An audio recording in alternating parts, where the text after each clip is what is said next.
long have you been busking? 2,000 years. Since 2000. A long time.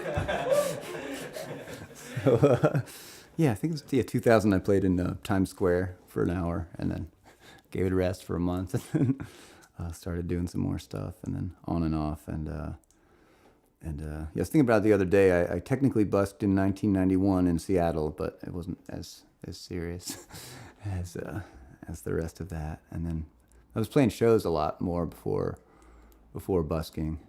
Been in like funk bands and punk bands and rock bands and doing solo stuff and all sorts of different stuff forever. So the shows kind of came first, but yeah, just playing all the time came around the 2001 2000.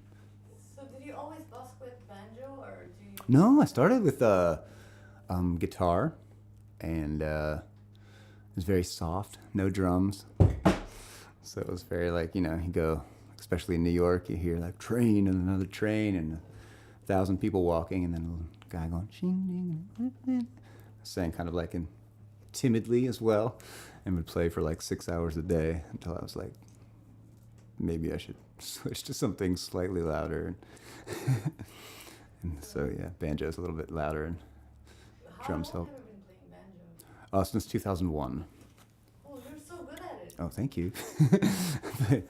I've definitely put some time in with the banjo after all the time with the guitar. So it's definitely kind of like the language that I like to speak very much. And yeah, a lot of weird things you can say with a banjo. A lot of weird textures and lovely expressions.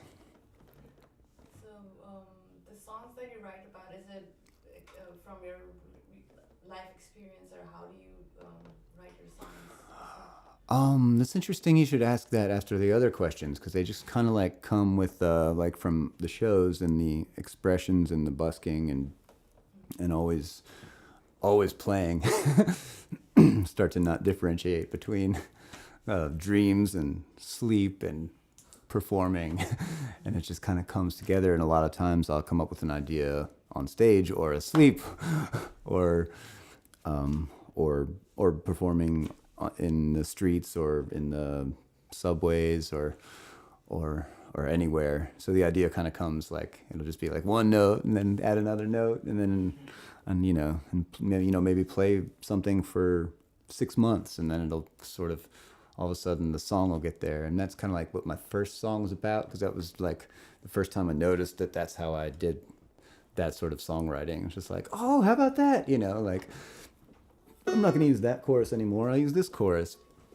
And then I had no word for it, so I just kind of call it like the fried shadows. It just kind of come. You have like, you don't know when, and if you try, they almost don't really come right away. If you try, like I'll sit down, like I'm gonna write a song. And it's like, no, song is writing you, man, or something like that. There's something that I can't quite describe it, so I just like to have a song about writing songs in that way, or having songs, and being open to that, in different levels of life as well, and then kind of tuned into that, and then I don't know, sort of got happier because of it. So that's when a lot of the songs come from. New York since '99, and then started traveling, touring and stuff like that in 2005, and then just done America, and then got thrown out of the United Kingdom, and then America, and been to America a lot. So I know what a McDonald's and a Walmart and all those horrible places look like, and I'm sick of them. So I don't really want to go through America much anymore and see the same gas stations and that whole business, even though the land and a lot of the people are great, but I kind of want to check out something different. So if anybody has any other continents that I should go to, or I'm open. Asia, I would go there, like right now, in my socks. I would just like I just got better and better at it, and at first was just horrible at it. And then I was like, wow, I'm not so good at this. I have to get better at the business aspect and the showmanship aspect and the artistry. And then it was just like each time I go and kind of record and have a little shift and progress, it's just so vastly different.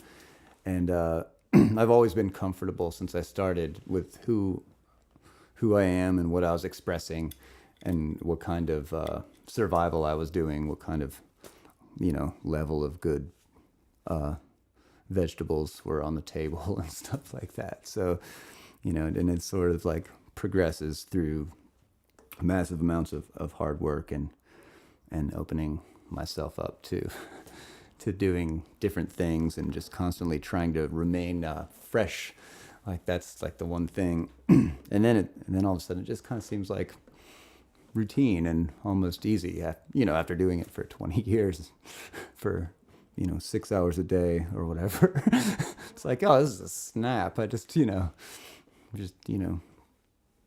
confront, thousands of people or do a hard bunch of touring and traveling or just do whatever I can or spend all my time booking shows or just say, to hell with it, I'm going to move for 3 months out of New York in the grind and, try to build something or do some gardening or whatever. It's an interesting question because, it's like why do you want to? Because I think we're all connecting now. So if I promote anything, I want to promote it like at least 20 people.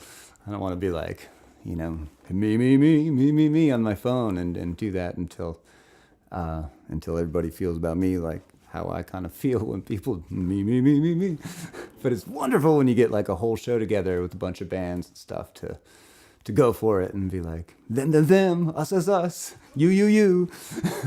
And then like it works like that. So, and as I've quite frequently been a solo musician, and I've found it hard to like give out flyers and put up flyers like, here's a picture of me. Yeah, put it next to me, one behind me, one on my t-shirt. Get a tattoo of me on my head with a tattoo on his head of him. Like, so yeah. So I don't know. I just feel like everybody's coming together, and that's always been what's important for the humans. But now it feels like it's happening, so I feel like promoting it feels easier. Facebook, Zack Orion. Instagram, which I'm not so good at yet. But I made a vow to myself earlier this morning to get better at that.